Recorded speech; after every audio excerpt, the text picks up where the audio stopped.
Hi hello అండి. ఈరోజు ఇడ్లీ ఎలా చేయాలో చూపిస్తాను. నేను 1 గ్లాస్ మినపప్పు తీసుకుంటున్నాను. ఇది రవ్వ ఇడ్లీ అండి. 1 గ్లాస్ మినపప్పు మార్నింగ్ నానబెట్టేసుకుంటున్నాను.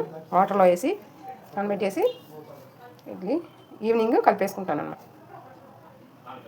ఇలా నానబెట్టుకున్నానండి, మంచిగా నానిపోయింది.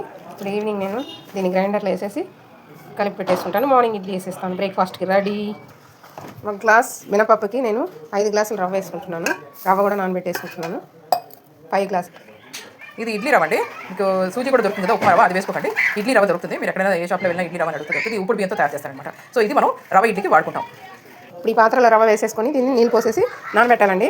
ఒక 3 to 4 అవర్స్ నానబెట్టుకోవచ్చు. ఇడ్లీ మినపప్పుతో పాటు దీన్ని కూడా నానబెట్టేసుకోవచ్చు. రెండు ఒకేసారి రుబ్బేసుకొని మార్నింగ్ నానబెట్టుకోండి, ఈవినింగ్ రుబ్బేసుకొని నెక్స్ట్ డే మార్నింగ్ ఇడ్లీ వేసుకోవచ్చు. నానబెట్టేసానండి, ఎలా రుబ్బుకోవాలో మీకు చూపిస్తాను. ఇదిగోండి, మనం ఇప్పుడు ఇడ్లీ రవ్వ నీవు కాసేపు నానబెట్టామండి. ఒక 2 అవర్స్ పెట్టుకుని తర్వాత దాన్ని అలా పిండి మనం ఇంకో గిన్నెలోకి తోడేసుకోవాలన్నమాట. ఇలా ఎక్కువ నీళ్ళు ఉండకండి, ఎందుకంటే మనం మినపప్పు కూడా వేసుకుంటాం కదా ఇప్పుడు రుబ్బి, అప్పుడు దానిలో కలిపేసుకోవడానికి ఎక్కువ నీళ్ళు ఉన్నాయనుకో అప్పుడు జాగా అయిపోతుంది, మనకి ఇడ్లీ బాగా రావన్నమాట. చూసారండి, ఇడ్లీ ఇలా మనం గట్టిగా పిండేసుకున్న తర్వాత ఇలా పొడి పొడిగా రావాలి. అప్పుడే ఇడ్లీ మెత్తగా సాఫ్ట్గా వస్తుంది. మినపప్పు గ్రైండ్ చేసుకున్న తర్వాత ఇలా వెన్నపూసలాగా ఉండాలి.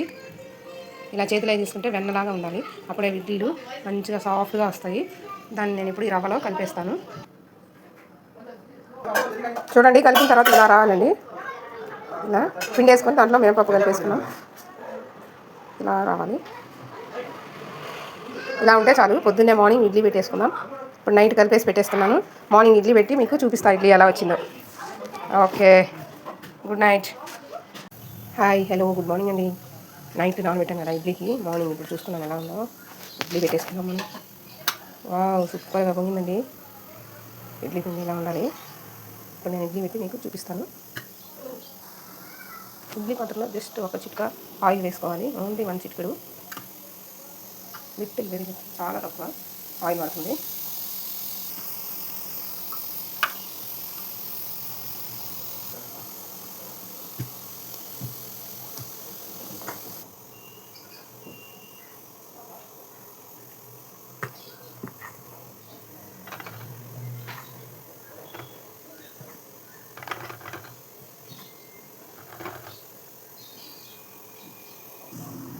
ఇడ్లీ పాత్రలో పెట్టేసండి. ఓన్లీ 7 మినిట్స్లో ఇడ్లీ రెడీ అయిపోతుంది. 7 మినిట్స్ వెయిట్ చేద్దాం. చూద్దామండి ఎలా వచ్చిందో. 7 మినిట్స్ అయిపోయిన టైం. నేను ఇలా కత్తికి ఇచ్చి చూపిస్తాను. ఇలా అంటే కత్తికి అంటుకోకూడదు, అప్పుడు ఇడ్లీ రెడీ అయిపోయినట్టు. ఇలా చూడండి, ఇలా ఏమంటుకోవాలి. ఇడ్లీ రెడీ. ఇడ్లీ రెడీ. చూసారండి, ఇడ్లీ ఎంత సాఫ్ట్గా వచ్చిందో. ఒక ప్లేట్ కూడా అంటుకోలేదు, అంత సూపర్గా వస్తుంది ఇడ్లీ.